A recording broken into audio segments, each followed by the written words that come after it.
Assalamualaikum warahmatullahi wabarakatuh. Alhamdulillahi rabbil alamin wa bihi nasta'in wassalatu wassalamu ala khatamil anbiya'i wal mursalin nabiyina Muhammadin wa ala alihi wa sahbihi ajma'in amma ba'du. Kita masih lagi membicarakan satu subjek yang penting, amal hati yang sangat penting, iaitu zuhud. Kita belajar ni apa dia? Amal hati. Dan kita sedang bicara tajuk zuhud. So zuhud kena mindsetkan balik. Banyak orang kita ingat zuhud ni amal zahir. Salah. Salah. Dia orang masyarakat kita ni zuhud bila tengok dia pakai kereta buruk, zuhud. Kan? Dia pakai baju tak berjenama, zuhud. Salah je. Salah. Sebab tu Imam Ahmad bagi tahu kan, kita dah ambil takrif. Kan? Zuhud tu bukannya pada mazahir. Orang kaya, dia pakai pakaian yang standard dengan kaya. Dia orang kaya tak bolehlah pakai baju compang-camping, baju lusuh. Allah Ta'ala di antara syukur Tuhan kata wa amma bi ni'mati rabbika fahaddits. Fa amma bi ni'mati rabbika fahaddits. Nikmat Tuhan kamu kena ceritakan. Ceritakan ni apa makna? Tuhan Nabi SAW kata Allah Ta'ala suka untuk melihat kesan nikmatnya pada hambanya. Bila Tuhan bagi dekat orang itu kaya, Tuhan nak tengok pada diri orang itu tanda kata dia ni orang yang ada ciri-ciri kekayaan supaya zahir kesyukuran dia. Kata Tuhan bagi dekat dia. Bahkan orang kaya yang berlakon miskin ini dicela tuan-tuan. Kerana itu adalah sifat bakhil. Ya, ditakuti, kita kata dia zuhud, dia miskin, dia kaya hantar. Tapi orang siapa pun tak tahu kata dia kaya. Pasal apa? Pasal dia pakai kereta kancil buruk ya. Kancil pun dah third hand, fourth hand. Ya, duduk rumah kecil je, rumah studio. Kan? Anak 5 orang duduk rumah studio, bayangkan. Mana boleh macam tu kan? Padahal tindakan dia ni supaya orang tak tahu kata dia kaya, jadi orang tak ada lah minta derma, tak ada lah orang minta sedekah. Ini salah. Ini salah. Kan? Zuhud ni hati. Hati tidak terpaut kepada harta yang ada. Jadi orang kaya itu kalau dia zuhud maknanya dia menderma, dia sedekah. Tak salah dia beli baju yang agak mahal, harga 100 200. Dia pakai baju tu. Dia beli kereta yang selesa untuk dia, dia pakai Velfire. Yang selesa untuk family dia, dia duduk rumah yang mungkin 5 tingkat, rumah banglo 5 tingkat. Konon-konon lah. Tak tahulah ada tidak. Duduk rumah apa dia beli dia apa? Kalau tingkat atas tu orang panggil apa? Penthouse. Pasal anak dia ramai. Takkan anak 5 orang duduk rumah studio.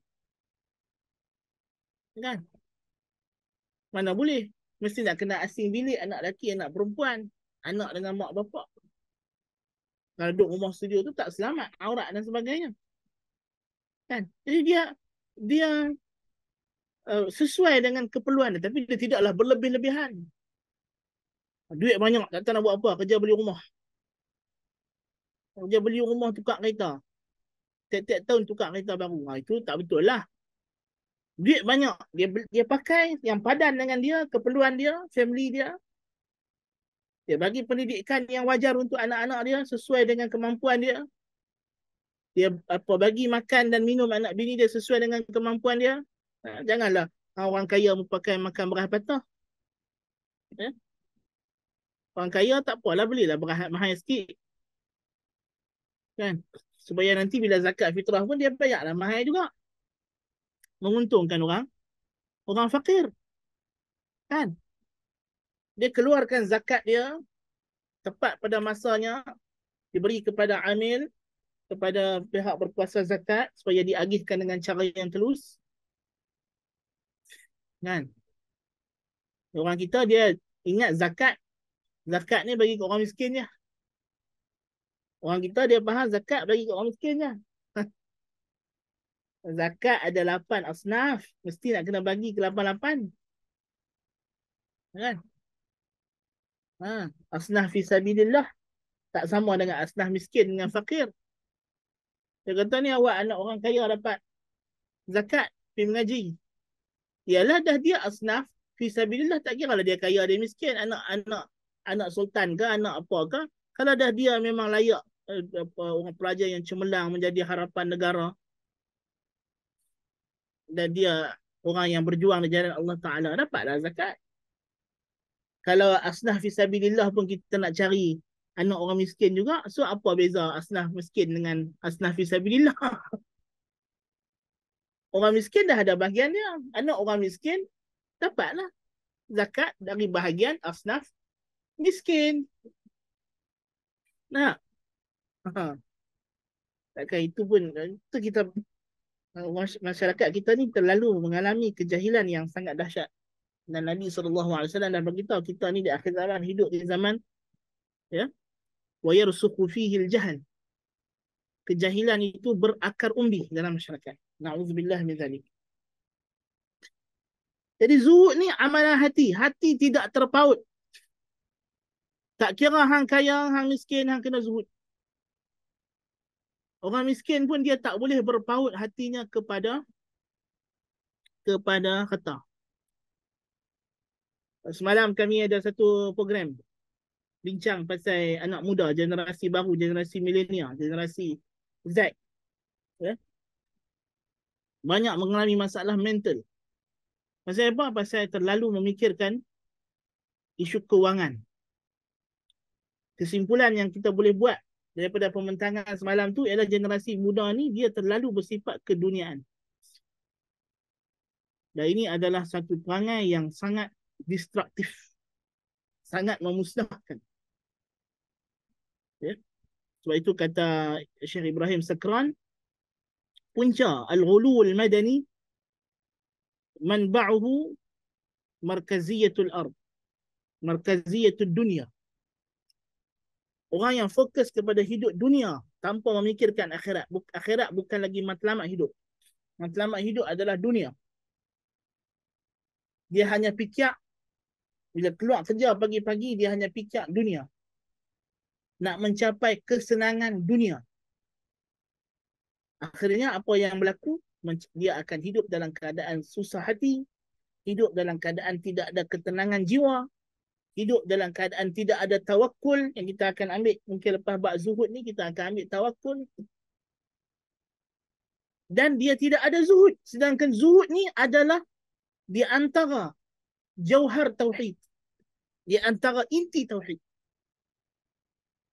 Ya? So itu kata Buya Hamka, zuhud, tauhid ini melahirkan zuhud.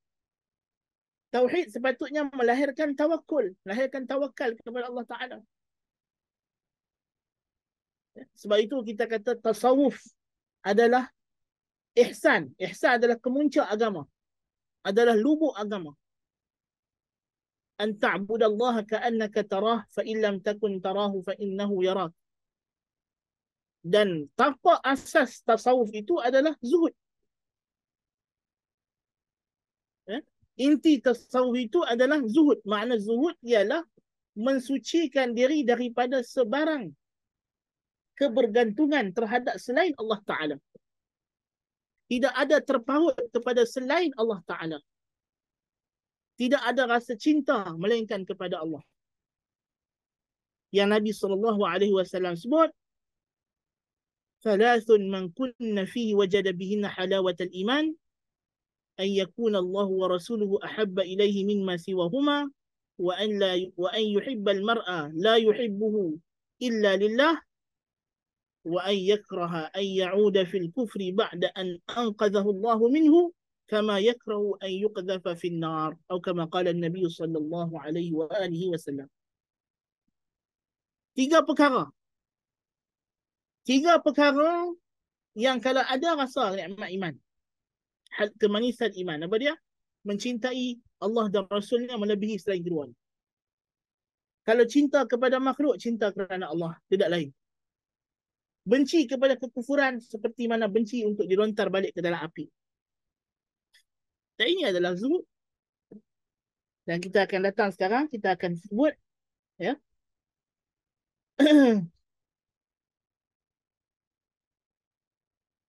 Kata Syekh Ibn Qayyim, "Walladhi ajma'a alaihi al-'arifuna anna az-zuhda safarul qalbi min watani dunya." Ada rumusan daripada semua ta'rif yang kita bincang hari itu ni. Dan Imam Ahmad kata zuhud ialah meninggalkan 3 perkara. Meninggalkan yang haram, zuhud orang awam. Meninggalkan kelebihan, benda-benda yang berlebihan daripada benda yang halal, ni zuhud orang yang khusus. Dan yang ketiga, meninggalkan apa yang menyebutkan diri daripada Allah, itu zuhud orang yang arifin. Kemudian Syekh Ibn Qayyim kata, yang disepakati oleh sekalian al-arifun, orang yang arif billah, ulama-ulama tasawuf yang telah mencapai knowledge, pengetahuan, knowledge of the divine, pengetahuan tentang Tuhan, mengetahui, menyaksikan hakikat ketuhanan Allah Subhanahu wa taala dengan makna menyaksikan uluhiyah Allah dan ubudiyah diri sendiri.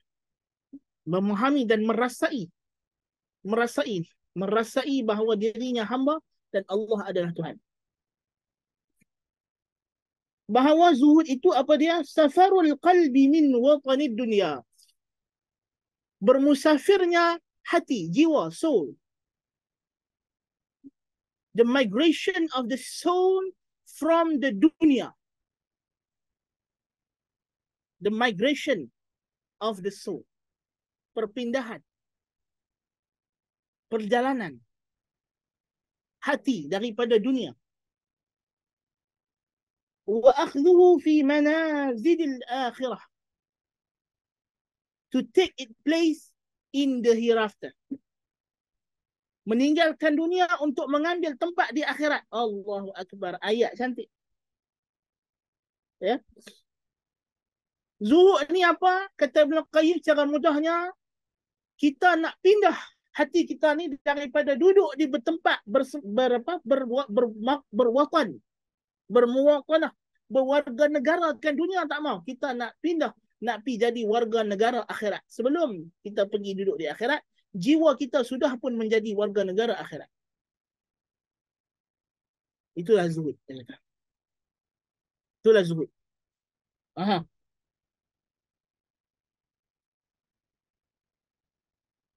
Dan oleh sebab itulah para ulama mengarang kitab-kitab yang bertemakan zuhud, bertajuk zuhud, seperti Ibn al-Mubarak karang kitab zuhud, Imam Ahmad ada kitab zuhud, Waqi' bin Jarrah ada zuhud, Hanna ibn As-Sari ada kitab zuhud dan lain-lain. Dan kata Ibn Qayyim, zuhud ni ada 6 perkara yang tidak seorang hamba itu layak digelar zuhud sehingga dia zuhud padanya. 6 benda yang kita kena zuhud. Sebenarnya semua terangkum dalam benda yang ke-6. Tapi 5 yang awal ni mesti diberi penekanan. Yang pertama sekali zuhud ni apa dia? Al-mal. Harta benda. Jiwa kita, our soul must migrate. Mesti berpindah. Must not become a citizen of wealth. Jangan menjadi warga negara kekayaan. Kekayaan dunia. Tetapi dia menjadi warga negara kekayaan akhirat. Dia mesti berpindah daripada kebergantungan dengan harta dunia kepada kebergantungan akhirat. Wal baqiyatus salihatu khairun. Ucapan subhanallah walhamdulillah wa la ilaha illallah wallahu akbar itu lebih berharga bagi dirinya daripada emas, perak, intan, berlian. Karena apa? Dengan dia sebut subhanallah walhamdulillah wa la ilaha illallah wallahu akbar wa la hawla wa la quwwata illa billah, harta dia akan bertambah dalam syurga. Dia lebih sayangkan masanya untuk diluangkan untuk menyebut banyak-banyak la haula wala quwwata illa billah, la haula wala quwwata illa billah, daripada buat benda lain. Pasal apa? Dengan la haula wala quwata illa billah kanzun min kunuzil jannah, perbendaharaan syurga. Dia nak supaya nanti bila dia masuk rumah dia dalam syurga nanti tu dia penuh emas intan belian dalam syurga dia. Penuh dengan pokok-pokok yang indah-indah, yang cantik-cantik, pokok bunga, pokok buah-buahan. Ha? Tak naklah nanti kita masuk dalam syurga kosong macam kita beli rumah vacant possession. Kita nak masuk rumah di syurga tu dah siap renovate dah. Ha, tak? Baru betul. Kita bila dapat vacant possession BP, kita bukan terus masuk pindah, kan? Oh, kita cari orang main buat apa nama, cari tengok katalog lagi nak ubah, nak tukar, ya. Hak rumah 3 bilik nak tambah lagi jadi 4 bilik, yang 4 bilik tambah 5 bilik, nak tanam pokok-pokok bunga, ya. Nak beli perabot-perabot yang cantik. Takkan kita nak masuk syurga tak ada perabot, tak ada apa. Memanglah syurga tu cantik dah, kan? Tapi bagilah cantik lagi, kan? Memanglah bila kita masuk syurga tu kita duk teringin dah. Bila kita teringin Tuhan bagi, betul. Tapi bayangkan orang yang di dunia ni duk la haula wala quwata illa billah, la haula quwata illa billah. Masuk-masuk tu dia syurga dia dah. Tak payah renovate dah, cantik elok dah, siap dah. Ha, selesa dah dengan sofanya, dengan pokok-pokoknya, dengan intan beliannya, emasnya, semua cukup. Nah, jadi itu yang orang yang zuhud dia kejar tu. Jadi yang pertama sekali zuhud ni, kita nak kena zuhud ialah harta. Bukan kita tidak mencari harta, bukan makna pagi-pagi tak keluar bekerja. Pasal apa abang? Abang sudah tidak bergantung lagi hati kepada harta dunia. Cik. Bohonglah. Zuhud tidak ada kaitan dengan zahir. Kita pergi kerja macam biasa, dapat gaji macam biasa, kita bekerja untuk naik pangkat supaya gaji kita bertambah, tidak ada masalah. Tetapi pasal apa aku nak jadi kaya? Pasal dengan kaya aku boleh menambah amal ibadat aku. Aku boleh bayar zakat. Aku boleh bantu orang yang susah. Itu fokus. Aku boleh bagi makan anak bini aku. Dengan bagi makan anak bini aku juga dapat pahala. Ya, dapat pahala. Aku boleh bagi anak-anak aku seronok, bawa mereka berjalan. Dengan itu aku boleh memberikan mereka pendidikan. Boleh masukkan anak aku ke sekolah yang selesa, beli buku untuk dia baca dan pelajaran dan sebagainya. Itu semua untuk akhirat. Semuanya lillahi ta'ala. Ya. Jadi kita bekerja di dunia. Ya. Mencari harta. Islam tak suruh duduk rumah tak ada harta, tidak. Ya. Sebab itu zakat menjadi rukun Islam. Haji menjadi rukun Islam.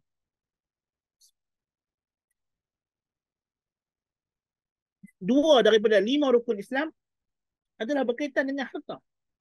Kerana nak mencapai syurga Allah Ta'ala dengan 2 benda. Al-ikhlasu lil ma'bud wal-ihsanu lil makhluk. Kena ikhlas dengan Tuhan dan belah kesian kepada makhluk. Nak belah kesian kepada makhluk ni macam mana? Mestilah nak ada harta. Kan? Jadi, bukan salah kita. Tidak ada kaitan zuhud dengan tidak mencari harta. Tidak. Tak betul. Ulama-ulama hak tulis pasal zuhud ni, Abdullah bin Mubarak ni, yang tulis kitab pasal zuhud ni, kaya. Imam Ahmad kaya, bukan tak kaya. Lepas daripada dia dah dibuang dari dia dah selesai daripada mihnah khalqil Quran, khalifah angkat dia, khalifah bagi dia harta macam-macam, tapi hati dia tidak berpaut dengan dunia. Dia tak simpan harta, dia sedekah. Dia ambil sekadar yang dia perlukan. Ya? Itu yang pertama, harta. Jangan kita berpaut jiwa pada harta. Yang kedua ialah aswar, rupa. Zuhud pada rupa. Allahu akbar. Ya?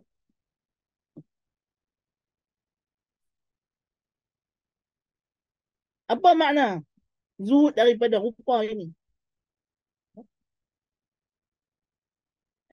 Di antara benda yang manusia terpaut di dunia ini adalah menjaga rupa paras. Bukan makna kita tak disuruh menjaga rupa paras.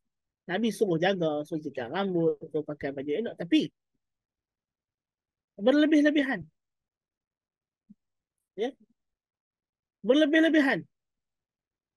Dan terlalu mementingkan image. Sampai kalau orang kata nampak sikit, tak boleh. Rasa terganggu. Ada orang macam tu. Dia jadi narsistik. Kan? 24 jam menghadap cermin. Ya? Tak betul. Ataupun zuhud daripada rupa ni jangan terlalu bergantung kepada wajah yang cantik. Menilai benda semuanya berdasarkan rupa paras. Tak berkenan itu macam apa? Kulit hitam. Tak berkenan itu macam apa? Hidung penyet. Semua benda dalam hidup dia jadikan ukuran untuk muamalah dengan orang ialah rupa paras orang. No.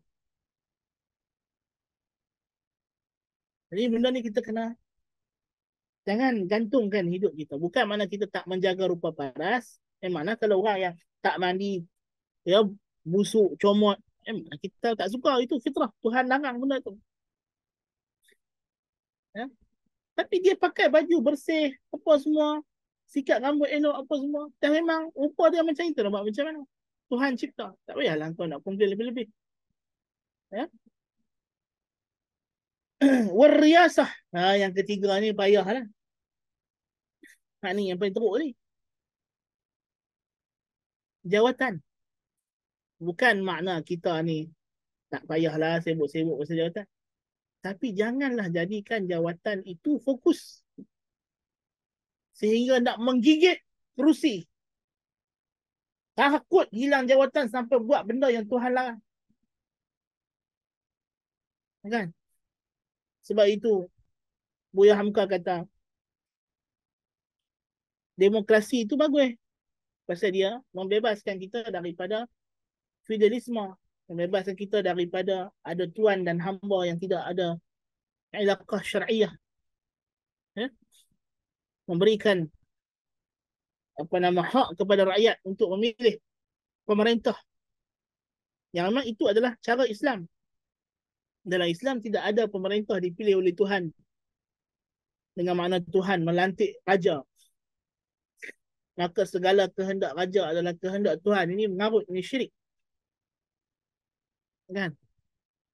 Raja mendapat mandat daripada rakyat. Tidak ada siapa pun dapat mandat daripada Tuhan. Kecuali Nabi SAW. Khulafa' Rashidun mendapat mandat daripada rakyat. Takkan tiba-tiba main siapa-siapa entah siapa-siapa. Dia kata dia ni ada mandat daripada Tuhan. Siapa pun tak ada cabar hak dia. Tak betul. Semua pemimpin dalam dunia Islam daripada Khulafa' Rashidin sampai bila-bila mandat mereka daripada rakyat, daripada ahlul hilli wal aqd. Sebab tu dalam Islam pemimpin boleh diturunkan dengan cara yang tidak menimbulkan fitnah jikalau berlaku kepada dia kecacatan. Maka ahli mesyuarat, ahli majlis syura boleh pecat dan lantik pemimpin yang baru. Ya. Dia tidak ada istilah kalau pemimpin tu letak jawatan maka dia dianggap telah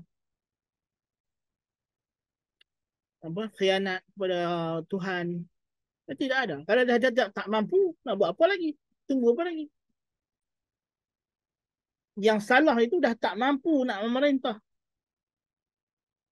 Tapi duduk bertongkat langit di situ. Tak betul lah. Tapi kalau sistem demokrasi ini tidak diteraskan kepada tauhid, kepada keimanan kepada Allah Ta'ala, kata Buya Hamka, dia akan jadi dia mau kerusi. Bukan demokrasi, dia mau kerusi. Macam kita sekarang. Cerita kita tadi bukan demokrasi, dia mau kerusi. By hook or by crook. Bahkan kebanyakannya ialah kan, semuanya jadi crook people lah. Semuanya corrupt. Kan? Siapa yang dia nak tu kerusi, pangkat, kuasa. Dia bukan peduli rakyat, dia janji macam-macam, dia tak kisah. Dia perbodohkan rakyat macam Firaun. Eh, Dia perbodohkan rakyat. Rakyat ni jangan diberi jadi cerdik pandai. Ya, ilmu itu disekat-sekat. Tapi kita alhamdulillah kita hidup di zaman di mana golongan yang berkuasa tak mampu nak menyekat ilmu. Dia boleh cuba tapi tak mampu. Ya. Dia sekat kat mana pun jalan ilmu Tuhan buka kepada kita. Ya. Pemerintah sukalah buat main orang-orang yang ajaran khurafat-khurafat. Dia tak ada tengok kadang-kadang apa pihak berkuasa dia buat main golongan yang kononnya ulama. Jadi buat main ulama pelik-pelik ah. Mana dia nak amal ulama yang nak mengajar ilmu, yang nak bagi tahu kebenaran. Ya. Sepatutnya kalau dulu Syekh Yusuf Al-Qaradawi dengan dah wafat rahimahullah taala, patutnya kita expect kerajaan yang macam sekarang ini dia buat main lah ulang alik Syekh Qarah Dari ke, ulang alik main Malaysia ni bagi ceramah perdana. Kan tokoh-tokoh ulama hak hebat-hebat, hak diiktiraf dunia, hak intelektual. Ya.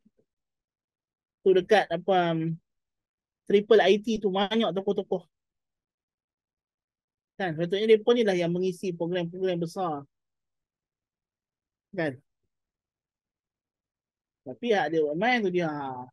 Tak jenis hak jenis duk lenggok kepala geleng-geleng geleng-geleng. Ha? Macam dulu ada lagu apa angguk-angguk kan. Pasal hak tu je yang menguntungkan dia. Kalau dia buat main ulama hak yang dia bagi rakyat jadi cerdik, jadi pandai. Ulama hak mengajak rakyat untuk berfikir. Ulama yang mengajak rakyat untuk menjadi jiwa yang merdeka dan bebas, tidak bertuan kepada makhluk, bertuan hanya kepada Tuhan. Rugilah dia, kursi dia patah ada kaki. Hak jadi tongkat dia mau kursi ni, hak jadi tongkat dia mau kursi ni ialah korupsi dunia, korupsi dunia, korupsi harta benda, material corruption, rasuah duit ni, dia hanya boleh bertegak, berdiri, bertompangkan spiritual corruption. Istilah yang disebut oleh Buya Hamka, korupsi kerohanian. Kerohanian yang rosak. Yang ada menerusi ajaran tasawuf yang rosak, ajaran tasawuf falsafi. Kan? Ni esok Maulid Nabi. Ya? Mananya mau buat main ulama-ulama yang pakar dalam akidah, pakar dalam bidang falsafah pemikiran kemai bagi ceramah perdana kepentingan mengikut sunnah Nabi SAW. Ha?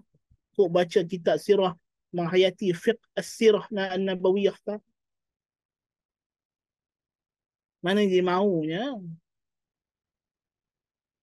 Kan? Tapi kalau menyanyi, bergendang, menari, ini tidak memberi apa-apa pendidikan. Kan? Kalau kita kata, kalau betul kamu sayang dekat Nabi, jangan kata 12 Rabiul Awal. Setiap hari Isnin, kita menggalakkan rakyat kita untuk berpuasa hari Isnin. Supaya semangat cinta Nabi itu terpupuk, mengenang kehadiran Nabi SAW. Yang Nabi sendiri suruh. Ada maulid Nabi ada. Nabi memang suruh. Tapi Nabi suruh dengan cara apa? Puasa hari Isnin. So itu di antara ciri-ciri bid'ah ialah kita menukar ibadah dengan cara yang lain. Berbeza dengan cara yang syariat suruh. Syariat kata kalau kamu nak ingat maulid Nabi, puasa hari Isnin. Kita tukar. Daripada sepatutnya setiap minggu jadi setahun sekali. Lepas tu makin jauh. Syarak suruh ingat setiap minggu. Kita tukar jadi setahun sekali. Patutnya dengan berpuasa kita akan mendekatkan diri kepada Tuhan. Jiwa kita semakin kuat dengan tauhid. Bila jiwa yang kuat dengan tauhid, dia akan bebas, merdeka, menjadi intelek. Orang yang berfikiran kritis. Kan? Tapi kalau apa nama, um, dengan cara setahun sekali sambut dengan menyanyi, bergendang, menari terkinja-kinja, mana nak berkembang otaknya, kan? Yang ini golongan yang berkuasa dia sukalah. Maka dengan korupsi kerohanian ini bolehlah tegaknya kerusi. Dia mau kerusi tadi. Korupsi kebendaan. Kan? Macam Buya Hamka cerita lah kan. Orang ada Al-Azhar dulu, zaman dulu, hantar pendakwah pergi ke Filipina, ke Mindanao. Lepas sampai di Mindanao, dia tengok masyarakat, subhanallah, jahil. Ada tok guru pun, tok guru yang datang mengajak agama Islam tu sekadar lagi petua. Baca ayat ni dapat pahala sekian masuk syurga. Baca zikir sekian, baca anis sekian, cukup. Agama sekadar macam jampi serapah saja. Zikir pun tak ada dipahami maknanya apa. Tak, bukan zikir yang datang daripada Nabi SAW. Tidak diajak masyarakat Islam itu menjadi pandai, cerdik. Mana kalau diajak jadi pandai, cerdik, tak ada lah. Penjajah nak boleh berkuasa. Ya? Sebab tu penjajah, masa jajah negara kita dulu, apa penjajah buat? Penjajah ni dia ternak kaum tua. Kan? Ulama-ulama kolot. Ulama tak ada pemikiran. Pemikiran dia terlalu jumut. Dah tak boleh, otak tak jalan sebab apa? Dah balut serban tebal sangat. Kan? Bukan kata salah pakai serban. Ulama kaum muda orang pakai serban juga. Apa kata tak pakai serban? Syekh Toha Jaluddin mana-mana pakai serban. Kan? Tapi ulama yang sudah dibekukan pemikirannya dengan ajaran-ajaran tasawuf yang pelik-pelik. Yang mereka ni dah confirm takkan menentang penjajah. Ya? Tapi penjajah takut dengan golongan kaum muda. Pasal mereka ni golongan ulama intelektual. Eh? Maka dimomokkan. Dan mereka bagi persepsi terbalik. Ulama kaum muda dituduh sebagai geng tok lebay.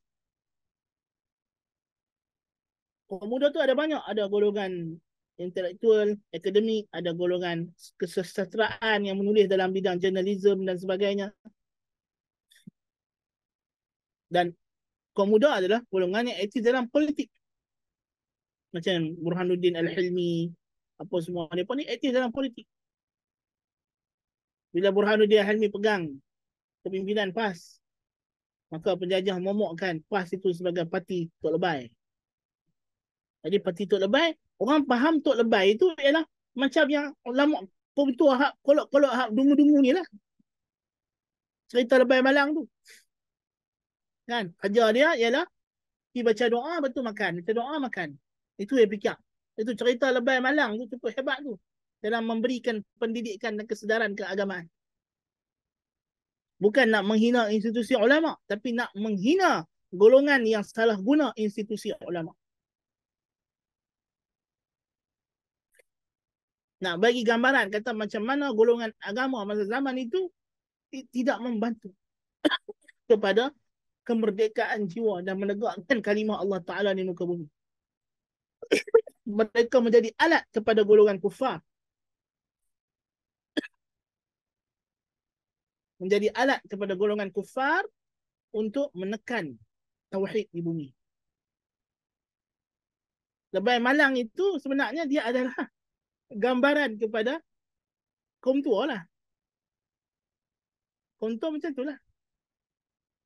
Kan, pergi mana-mana, baca tahlil sikit-sikit, dapat makan. Itu yang dia fikir dalam otak dia. Dituduh kaum muda dengan Tok Lebay, geng Tok Lebay. Dia kata ni geng Tok Lebay, tak pandai politik. Padahal golongan hak masuk politik ni semua hak kaum muda. Kan? Itu anak tertarik dengan perkataan, ucapan, apa nama, Burhanuddin Hilmi. Dalam satu ucapan dia, dia kata, those who naively say that PAS is a party of Pak Lebat. Ini bukan cerita politik lah. Ini cerita sejarah. Macam mana orang kapiak, bukan suruh sokong PAS lah. PAS itu mungkin sekarang lah tak sama macam dulu. Itu bukan cerita dia. Kita nak cerita ni sejarah. Tentang pemikiran, corak pemikiran, pemikiran kaum muda. Those who naively say that PAS is a party of Pak Lebat should look around them, should turn to the Middle East as whether or not PAS is competent in its role in the struggle of national liberation. Middle East provides the example that a state, a nation cherished by every Muslim patriot will not be realized unless the national struggle has brought about genuine independence, liberation has been genuinely fulfilled. Nak bagi tahu kata, ini ucapan Burhanuddin Hilmi. Nak bagi tahu kata penjajah masa itu dia bagi gambaran kepada masyarakat kaum muda ni pula sebagai orang yang anti, tak cintakan Nabi pasal tak sembah Maulid, tak hormat ulama pasal tak mengagungkan Ahlul Bait dengan cara yang ulu macam yang diagungkan. Padahal kaum muda ni banyak Ahlul Bait. Tokoh-tokoh kaum muda ni ada Ahlul Bait pun. Ada. Tapi disebut kaum muda ni anti Ahlul Bait, tak suka ulama Ahlul Bait, tak suka. Ada. Dia bagi persepsi macam itu. Pasal apa? Supaya minda orang Islam itu terus jadi dungu, jadi bodoh. Formula yang Tuhan cerita kepada kita, inilah formula suksesnya Fir'aun dalam memperhambakan rakyatnya. Fastakhaffa qaumahu fa'ata'u. Dia rendahkan tahap pemikiran rakyatnya, lalu mereka semua taat. Tak ada siapa yang berfikir dengan betul. Nah, itulah yang berlaku kepada orang Islam. Apabila dalam mereka berpolitik, mereka tidak berpaksi kepada tauhid. Bila pemikiran syirik mencengkap dalam masyarakat, pemikiran khurafat, pemikiran bid'ah mencengkap. Nak bagi tahu kata kepimpinan pemerintahan yang korup tidak mungkin boleh hidup tanpa spiritual yang korup, tanpa agama yang korup. Agama bukan candu, tetapi ia boleh, agamawan, tokoh agama boleh dijadikan candu kalau diadun dengan cara yang betul. Ya? Agama pada esensinya, pada zatnya, yang suci, yang bersih, yang benar, yang tulen, yang tauhid, yang sunnah, tidak mungkin jadi candu. Dia adalah makanan yang paling bergizi, yang paling menyuburkan jiwa. Tetapi kalau dicampur dengan bahan-bahan tertentu, dicemarkan dia dengan bid'ah, dengan syirik, dengan khurafat, ya, dia akan lebih mabuk daripada candu, lebih dahsyat daripada candu. Dan itulah yang disukai oleh tokoh-tokoh politik yang korup ini. Panggil ulama, tapi ulama yang dia setakat benda-benda yang merepek lah, benda-benda yang merapu, supaya rakyat terus dicandukan. Tidak ada pemikiran intelektual, pemikiran kritis. Ya? Pasal apa? Pasal jiwa sudah tercengkam, takut hilang kerusi. Pasal dia mau kerusi. Yang dia nak kerusi. Hidup dia adalah kerusi. Kalau hilang kerusi, hilang nyawa dia. Nah. Pasal apa? Tidak ada zuhud. Wan nas, dan seterusnya ialah zuhud daripada manusia. Tidak bergantung kepada manusia. Macam zaman sekarang lebih dahsyat lagi. Bergantung kepada followers, bergantung kepada pengikut, bergantung kepada funders, bergantung kepada supporters, bergantung kepada fans. Ya. Demi untuk mendapatkan fan, pengikut, sanggup buat benda-benda yang Tuhan larang. Ya. Wan nafs, jiwa, kehendak jiwa. Ini punca lebih dahsyat lagi. Kehendak jiwa, syahwat. Kalau tidak zuhud daripada ini, tidak bebaskan jiwa kita daripada kehendak-kehendaknya yang bersifat keduniaan, payahlah. Wa kullu ma dunallah, dan segala apa yang selain Allah Ta'ala. Apa saja yang selain Allah Ta'ala. Ya? Jadi ini 6 perkara yang kalau kita nak zuhud, kena buang daripada jiwa kita. Jangan bagi dia bertakhta dalam jiwa kita. Benda tu kena ada, tapi jangan sampai dia yang menjadi raja dalam jiwa. Jangan sampai dia yang menguasai. Ini jadi hubbud dunia. Ha? Akhriju hubbad dunia min qulubikum fa innahu idza stawla athar. Keluarkan, kata-kata hikmah, keluarkan cinta dunia daripada hati kamu. Sebab cinta dunia kalau dah mencengkam lubuk kalbu, dia akan beri kesan yang sangat negatif. Yang kita kena takuti. Yang merobohkan istana zuhud yang sepatutnya dibina dalam jiwa seorang mukmin ahli tauhid. أقول قولي هذا وأستغفر الله العظيم لي ولكم سبحانك اللهم بحمدك أشهد أن لا إله إلا أنت أستغفرك وأتوب إليك السلام عليكم ورحمة الله وبركاته